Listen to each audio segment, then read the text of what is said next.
கர்த்தருடைய ராபோஜனம். நான் உங்களுக்கு ஒப்புவித்ததை கர்த்தரிடத்தில் பெற்றுக்கொண்டேன். என்னவெனில், கர்த்தராகிய இயேசு தாம் காட்டிக் கொடுக்கப்பட்ட அன்று ராத்திரியிலே அப்பத்தை எடுத்து ஸ்தோத்திரம் பண்ணி அதை பிட்டு, நீங்கள் வாங்கி புசியுங்கள், இது உங்களுக்காக பிற்கப்படுகிற என்னுடைய சரீரமாயிருக்கிறது, என்னை நினைவு கூறும்படி இதை செய்யுங்கள் என்றார். போஜனம் பண்ணின பின்பு அவர் அந்தப்படியே பாத்திரத்தையும் எடுத்து, இந்த பாத்திரம் என் இரத்தத்தினால் ஆகிய புதிய உடன்படிக்கையாயிருக்கிறது, நீங்கள் இதை பானம் பண்ணும் போதெல்லாம் என்னை நினைவு கூறும்படி இதை செய்யுங்கள் என்றார். ஆகையால் நீங்கள் இந்த அப்பத்தை புசித்து இந்த பாத்திரத்தில் பானம் பண்ணும் போதெல்லாம் கர்த்தர் வருமளவும் அவருடைய மரணத்தை தெரிவிக்கிறீர்கள். இப்படி இருக்க, எவன் அபாத்திரமாய் கர்த்தருடைய அப்பத்தை புசித்து அவருடைய பாத்திரத்தில் பானம் பண்ணுகிறானோ அவன் கர்த்தருடைய சரீரத்தையும் இரத்தத்தையும் குறித்து குற்றமுள்ளவனாயிருப்பான். எந்த மனுஷனும் தன்னைத்தானே சோதித்தறிந்து இந்த அப்பத்தில் புசித்து இந்த பாத்திரத்தில் பானம் பண்ண கடவன். எண்ணத்தினால் எனில், அபாத்திரமாய் போஜனபானம் பண்ணுகிறவன் கர்த்தருடைய சரீரம் இன்னதென்று நிதானித்து அறியாததினால் தனக்கு ஆக்கின தீர்ப்பு வரும்படி போஜனபானம் பண்ணுகிறான். இது நிமித்தம் உங்களில் அநேகர் பலவீனரும் வியாதி உள்ளவர்களுமாய் இருக்கிறார்கள், அநேகர் நித்திரையும் அடைந்திருக்கிறார்கள். நம்மை நாமே நிதானித்து அறிந்தால் நாம் நியாயம் தீர்க்கப்படும். நாம் நியாயம் தீர்க்கப்படும் போது உலகத்தோட ஆக்கினைக்குள்ளாக தீர்க்கப்படாதபடிக்கு கர்த்தராலே சிட்சிக்கப்படுகிறோம். ஆகையால் என் சகோதரரே, நீங்கள் போஜனம் பண்ண கூடி வரும்போது ஒருவருக்காக ஒருவர் காத்திருங்கள். நீங்கள் ஆக்கினைக்கு ஏதுவாக கூடி வராதபடிக்கு ஒருவனுக்கு பசி இருந்தால் வீட்டிலே சாப்பிட கடவன். மற்ற காரியங்களை நான் வரும்போது திட்டம் பண்ணுவேன். அப்போஸ்தலர் பவுல் கர்த்தருடைய ராபோஜனத்தை பற்றி சொல்லும்போது, இந்த நியமத்தை கர்த்தரிடத்தில் தான் பெற்றுக்கொண்டதாகவும் அதையே அவர் கொரிந்தியருக்கு ஒப்புவித்ததாகவும் சொல்லுகிறார். கர்த்தருடைய ராபோஜனத்தை இயேசு கிறிஸ்துவானவரே ஸ்தாபனம் பண்ணியிருக்கிறார். கர்த்தராகிய இயேசு தாம் காட்டிக் கொடுக்கப்பட்ட அந்த ராத்திரியிலே ராபோஜனம் பண்ணுவதை ஸ்தாபித்தார். அவர் பாடுகளுக்குள் பிரவேசிப்பதற்கு முன்பாக இந்த நியமத்தை ஸ்தாபனம் பண்ணியிருக்கிறார். கர்த்தராகிய இயேசு கிறிஸ்து ராபோஜனத்தை ஆசரித்த விவரம் இங்கு விரிவாக சொல்லப்பட்டிருக்கிறது. இயேசு கிறிஸ்து அப்பத்தை எடுத்து ஸ்தோத்திரம் பண்ணி அதை பிட்டார். அப்பத்தை பிட்டு, நீங்கள் வாங்கி புசியுங்கள், இது உங்களுக்காக பிற்கப்படுகிற என்னுடைய சரீரமாய் இருக்கிறது, என்னை நினைவு கூறும்படி இதை செய்யுங்கள் என்றார். போஜனம் பண்ணின பின்பு அவர் அந்தபடியே பாத்திரத்தையும் எடுத்து, இந்த பாத்திரம் என் இரத்தத்தினால் ஆகிய புதிய உடன்படிக்கையாய் இருக்கிறது, நீங்கள் இதை பானம் பண்ணும் போதெல்லாம் என்னை நினைவு கூறும்படி இதை செய்யுங்கள் என்றார். கர்த்தருடைய ராபோஜனத்தில் அப்பமும் பாத்திரமும் பிரத்யட்சமான அடையாளங்களாக இருக்கிறது. அப்பம் புசிக்கப்படுகிறது. இந்த அப்பம் கர்த்தருடைய சரீரம் என்றும் அழைக்கப்படுகிறது. ராபோஜனத்தில் அப்பமும் பாத்திரமும் பயன்படுத்தப்படுகிறது. இது பரிசுத்தமான போஜனம். இயேசு கிறிஸ்து அந்தப்படியே பாத்திரத்தையும் எடுத்தார் என்று எழுதப்பட்டிருக்கிறது. பாத்திரத்திற்குள் என்ன இருந்தது என்று விவரமாக சொல்லப்படவில்லை. ஆனால் இந்த பாத்திரம் இயேசு கிறிஸ்துவினுடைய இரத்தத்தினால் ஆகிய புதிய உடன்படிக்கையாய் இருக்கிறது. ராபோஜனத்தில் அப்பம் பிற்கப்பட்டு புசிக்கப்படுகிறது, பாத்திரத்தில் பானம் பண்ணப்படுகிறது. இவை இரண்டும் பிரத்யட்சமான வெளிப்படையான அடையாளங்கள். இவை கிறிஸ்துவின் சரீரத்திற்கும் அவருடைய இரத்தத்திற்கும் அடையாளம். அப்பம் பிற்கப்படுவது இயேசு கிறிஸ்துவினுடைய பிற்கப்பட்ட சரீரத்திற்கு அடையாளம். பாத்திரமானது இயேசு கிறிஸ்து சிந்திய இரத்தத்திற்கு அடையாளம். இயேசு கிறிஸ்து அப்பத்தை எடுத்து ஸ்தோத்திரம் பண்ணி அதை பிட்டு தம்முடைய சீஷர்கள் கையில் கொடுத்து, இதை வாங்கி புசியுங்கள் என்று சொன்னார். அந்தபடியே பாத்திரத்தையும் எடுத்து தம்முடைய சீஷர்களிடம் இதை பானம் பண்ணுமாறு சொன்னார். இந்த நியமத்தின் மூலமாக கர்த்தராகிய இயேசு கிறிஸ்து தம்முடைய சரீரத்தையும் இரத்தத்தையும் தம்முடைய சீஷரிடத்தில் கொடுக்கிறார். இயேசு கிறிஸ்துவின் மரணத்தின் மூலமாய் உண்டாகக்கூடிய எல்லா ஆசீர்வாதங்களும் இதன் மூலமாய் அவருடைய சீஷர்களுக்கு கொடுக்கப்படுகிறது. இயேசு கிறிஸ்துவின் சீஷர்களைப் போல கர்த்தருடைய பிள்ளைகளாகிய நாமும் இக்காலத்தில் கர்த்தருடைய பந்தியில் பங்கு பெறும் போதெல்லாம் நமக்கும் அதே ஆசீர்வாதம் கொடுக்கப்படுகிறது. நாம் கர்த்தருடைய பந்தியில் பங்கு பெற்று அப்பத்தை புசித்து பாத்திரத்தில் பானம் பண்ணும் போதெல்லாம் அவருடைய மரணத்தை தெரிவிக்கிறோம். கர்த்தரை நம்முடைய இரட்சகராகவும் ஆண்டவராகவும் அங்கீகரிக்கிறோம். நம்மை இயேசு கிறிஸ்துவிடம் ஒப்புக் கொடுக்கிறோம். நாம் கிறிஸ்துவுக்காக ஜீவிப்போம் என்று அங்கீகரிக்கிறோம். இயேசு கிறிஸ்துவை நினைவு கூறும்படியாகவே நாம் கர்த்தருடைய பந்தியில் பங்கு பெறுகிறோம். கர்த்தராகிய இயேசு கிறிஸ்து நமக்காக கல்வாரி சிலுவையில் தம்முடைய ஜீவனை ஒப்புக் கொடுத்தார். கிறிஸ்துவின் மரணம் நம்முடைய சிந்தையில் மறைந்து போகாமல் பசுமையான நினைவாக இருக்க வேண்டும். கிறிஸ்துவின் மரணம் மாத்திரமல்ல, அவர் நமக்காக பிதாவினிடத்தில் பரிந்து பேசுவதையும் நாம் மறந்து போகாமல் நினைவு கூற வேண்டும்.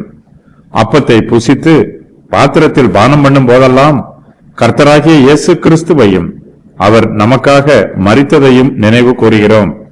இயேசு கிறிஸ்துவின் சிலுவை மரணம் மிகவும் விசேஷமானது. நம்முடைய பாவங்களை நீக்கி போடுவதற்காக அவர் பாவ நிவாரண பலியாக மரித்தார். கிறிஸ்துவின் கிருபையினால் நமக்கு மீட்பு உண்டாயிருக்கிறது. நாம் கிறிஸ்துவின் மரணத்தை தெரிவிக்கும் போது அவர் நமக்காக பாவ நிவாரண பலியாக மரித்தார் என்பதையும் தெரிவிக்கிறோம். கர்த்தருடைய பந்தியில் அப்பத்தை புசித்து பாத்திரத்தில் பானம் பண்ணும் போதெல்லாம் நாம் கர்த்தராகிய இயேசு கிறிஸ்துவை நம்முடைய ஆண்டவராகவும் இரட்சகராகவும் அங்கீகாரம் பண்ணுகிறோம். நம்முடைய ரட்சிப்புக்கு நாம் இரட்சகராகிய இயேசு கிறிஸ்துவை மாத்திரமே சார்ந்திருக்கிறோம் என்பதை நினைவு கூறுகிறோம்.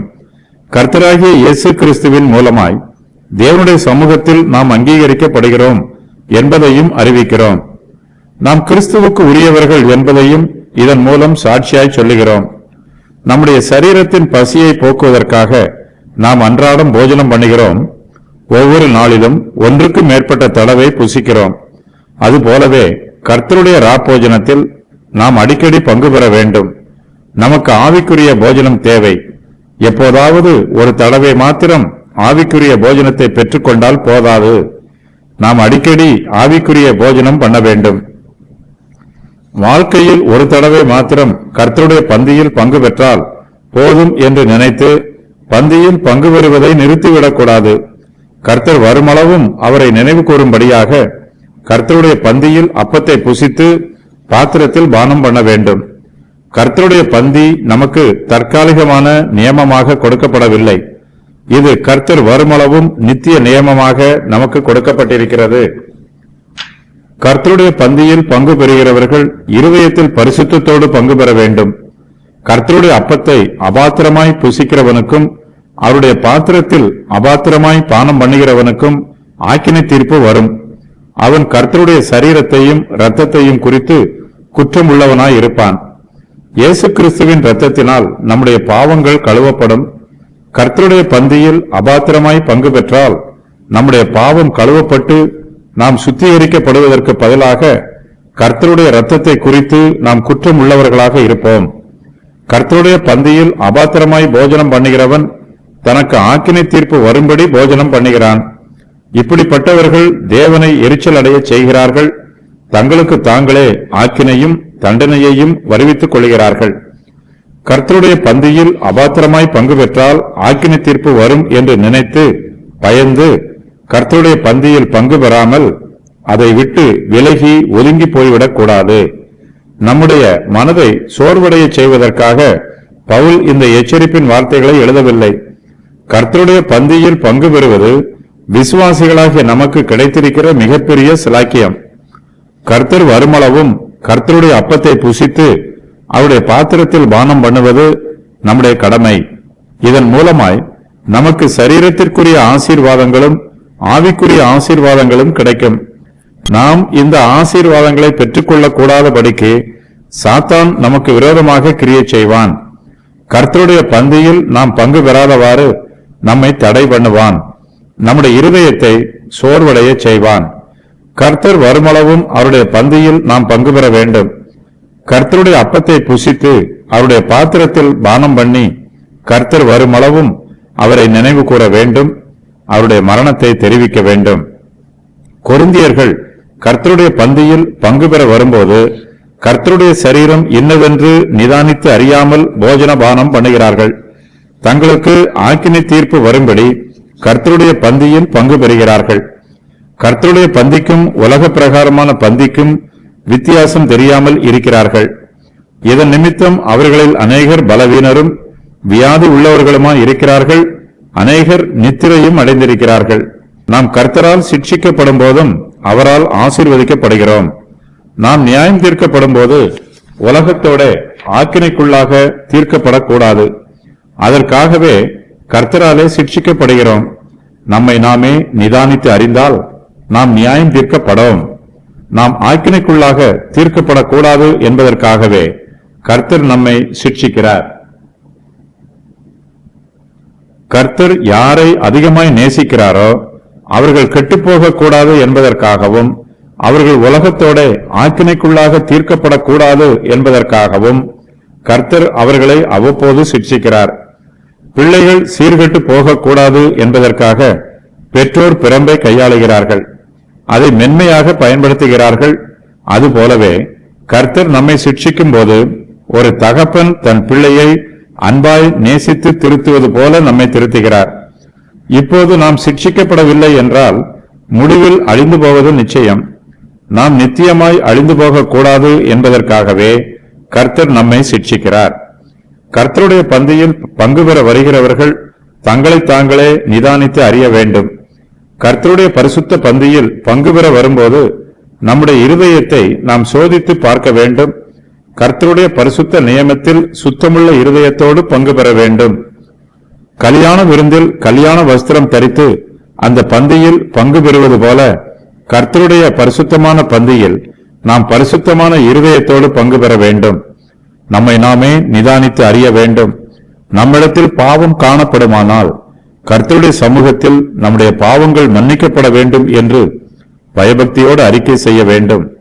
தன் பாவங்களை மறைக்கிறவன் வாழ்வடைய மாட்டான். அவற்றை அறிக்கை செய்து விட்டு விடுகிறவனோ தேவனுடைய சமூகத்தில் இரக்கம் பெறுவான். நாம் மற்றவர்களை குற்றவாளிகள் என்று தீர்க்கக்கூடாது. நாம் மற்றவர்களை தீர்க்கிற தீர்ப்பின்படியே நாமும் தீர்க்கப்படுவோம். மற்றவர்களை நாம் குற்றவாளிகளாக தீர்க்கும் போது நாமும் குற்றவாளிகள் என்று தீர்க்கப்படுவோம். நாம் மற்றவர்களுக்கு அளக்கிற அளவின்படியே நமக்கும் அளக்கப்படும். ஆகையினால் நாம் மற்றவர்களை நியாயம் தீர்ப்பதற்கு பதிலாக நம்மை நாமே நிதானித்து அறிந்து கொள்ள வேண்டும். அப்போது நாம் குற்றவாளிகள் என்று நியாயம் தீர்க்கப்பட மாட்டோம். பிதாவின் ஆக்கினை தீர்ப்புக்கு தப்பித்துக் கொள்வோம். கர்த்தருடைய பந்தியில் பங்கு பெறுகிறவர்கள் பரிசுத்தத்தோடும் ஒழுக்கத்தோடும் கிரமத்தோடும் பங்கு பெற வேண்டும். போஜனம் பண்ண கூடி வரும்போது விசுவாசிகள் ஒருவருக்காக ஒருவர் காத்திருக்க வேண்டும். பசிக்காக புசிப்பதும் சந்தோஷத்திற்காக புசிப்பதும் வீட்டில் நடைபெற வேண்டிய காரியம். ஒருவனுக்கு பசியாய் இருந்தால் அவன் வீட்டிலே சாப்பிட கடவன் என்று பவுல் சொல்லுகிறார். கர்த்தர் நமக்கு நியமித்திருக்கிற பரிசுத்தமான கடமைகளை பரிசுத்தமாய் நிறைவேற்ற வேண்டும். நம்முடைய கடமைகளை அசுத்தப்படுத்தினால் நமக்கு ஆக்கினை தீர்ப்பு உண்டாகும். கர்த்தருடைய பந்தியில் போஜனம் பண்ண கூடி வருவது நம்முடைய ஆசீர்வாதத்திற்கு ஏதுவானதாக இருக்க வேண்டும். நம்முடைய ஆக்கினைக்கு ஏதுவாக நாம் கூடி வந்துவிடக்கூடாது. பரிசுத்தமான காரியங்களை பரிசுத்தமாக ஆசரித்தால் நமக்கு ஆசீர்வாதம் உண்டு. அவற்றை பரிசுத்தமாய் ஆசரிக்கவில்லை என்றால் நமக்கு ஆக்கினை தீர்ப்பு உண்டு. திருவிருந்தில் பிற்கப்படும் அப்பம் இயேசு கிறிஸ்துவின் சரீரத்திற்கு அடையாளமாக இருக்கிறது. அப்பம் பிற்கப்படுவதைப் போன்று இயேசு கிறிஸ்துவின் சரீரமும் நமக்காக பிற்கப்பட்டது. இயேசு கிறிஸ்துவின் வருகை வரையிலும் அவரை நினைவு கூறும்படி நாம் கர்த்தருடைய பந்தியில் பங்கு பெற வேண்டும். இயேசு கிறிஸ்துவின் வருகைக்கு பின்பு பரலோக ராஜ்யத்தில் நாம் கர்த்தருடைய பந்தியில் பங்கு பெறுவோம். ஜனங்களுடைய பாவங்களை நீக்குவதற்காக இயேசு கிறிஸ்து கல்வாரி சிலுவையில் தமது திரு ரத்தத்தை சிந்தினார். திருவிருந்தில் நாம் பானம் பண்ணும் பாத்திரம் இயேசு கிறிஸ்துவின் இரத்தத்திற்கு அடையாளமாக இருக்கிறது. இயேசு கிறிஸ்து தமது இரத்தத்தின் மூலமாக நம்மோடு புதிய உடன்படிக்கையை ஏற்படுத்தி இருக்கிறார். இந்த புதிய உடன்படிக்கையில் தேவன் நமக்கு பல வாக்குத்தத்தங்களை வாக்கு பண்ணியிருக்கிறார். ஒரு சிலர் கர்த்தருடைய பந்தியை தினமும் ஆசரிக்கிறார்கள். ஒரு சிலர் வாரம் ஒரு முறையும் வேறு சிலர் மாதம் ஒரு முறையும் கர்த்தருடைய பந்தியை ஆசரிக்கிறார்கள். நாம் கர்த்தருடைய பந்தியை எப்போது ஆசரித்தாலும் இயேசு கிறிஸ்துவை நினைவு கூறும்படியாக அவர் வரும் வரையிலும் ஆசரிக்க வேண்டும். கர்த்தருடைய பந்தியை இத்தனை நாளுக்கு ஒரு முறை ஆசரிக்க வேண்டும் என்னும் நியதி வேத வாக்கியத்தில் குறிப்பிடப்படவில்லை. கர்த்தருடைய பந்தியை நாம் எப்பொழுது ஆசரித்தாலும் அவருடைய மரணத்தை தெரிவிக்கிறோம். கிறிஸ்துவின் வருகை வரையிலும் நாம் கர்த்தருடைய பந்தியை ஆசரிக்க வேண்டும்.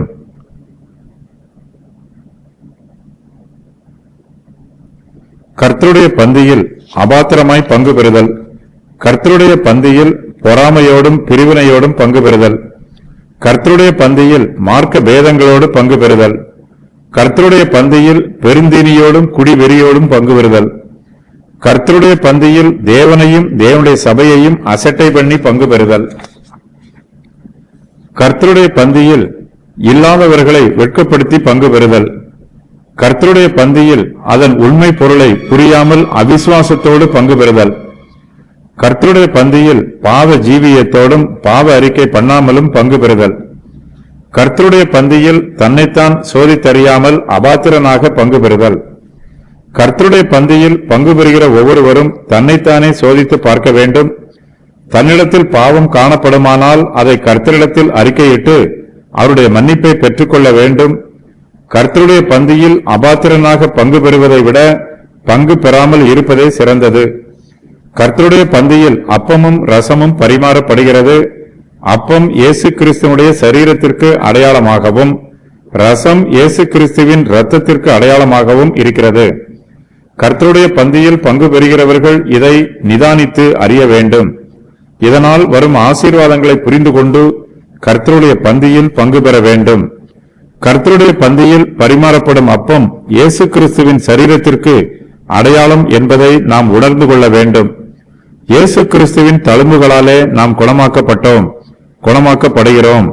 தனக்கு வியாதி வரக்கூடாது என்றும் நியமிக்கப்பட்ட காலத்திற்கு முன்பே மரிக்கக்கூடாது என்றும் ஒருவன் விரும்பினால் அவன் இயேசு கிறிஸ்துவினால் வரும் சுகமாகும் ஆசீர்வாதங்களையும் பாவ மன்னிப்பையும் பெற்றுக்கொள்ள வேண்டும். விசுவாசம் இல்லாமல் இவற்றை பெற்றுக்கொள்வது இயலாத காரியம். நாம் நம்மை நிதானித்து அறிய வேண்டும். கல்வாரி சிலுவையிலே இயேசு கிறிஸ்து நிறைவேற்றிய பாவ நிவாரண கிரியைகளை விசுவாசிக்க வேண்டும். அப்போது தேவன் நமக்காக நியமித்து வைத்திருக்கும் ஆசீர்வாதங்களை பெற்றுக்கொள்வோம். அதே சமயத்தில் கர்த்தருடைய பந்தியில் அபாத்திரராக பங்கு பெறாமல் இருந்தால் தேவனுடைய கோபத்தில் இருந்தும் தப்பித்துக் கொள்வோம். நாம் விதைத்ததை அறுப்போம். நம்மிடத்தில் பாவம் உண்டு என்று நாம் உணர்த்தப்படுவோம் என்றால் தேவனிடத்தில் மன்னிப்பை கேட்க வேண்டும். அவர் நம்மை மன்னிப்பதில் இரக்கம் மிகுந்தவர். நாம் நம்மை நிதானித்து அறியாமல் போனால் தேவன் நம்மை நியாயம் தீர்ப்பார், நம்மை சிட்சிப்பார். கர்த்தருடைய பந்தியில் பங்கு பெறும்போது அதற்கென்று நியமிக்கப்பட்டிருக்கும் ஒழுங்குமுறைகளை கடைபிடிக்க வேண்டும். நமது பசியை திருப்திப்படுவதற்காக கர்த்தருடைய பந்தியில் நாம் பங்கு பெறவில்லை. நமது வீடுகளில் நமது வயிற்று பசியை போக்கிக் கொள்ளலாம். கர்த்தருடைய ஆலயத்தில் அவருடைய பந்தியில் பங்கு பெறும்போது ஒழுங்காகவும் கிரமமாகவும் பங்கு பெற வேண்டும். ஒருவருக்கொருவர் காத்திருந்து கர்த்தருடைய பந்தியில் பங்கு பெற வேண்டும்.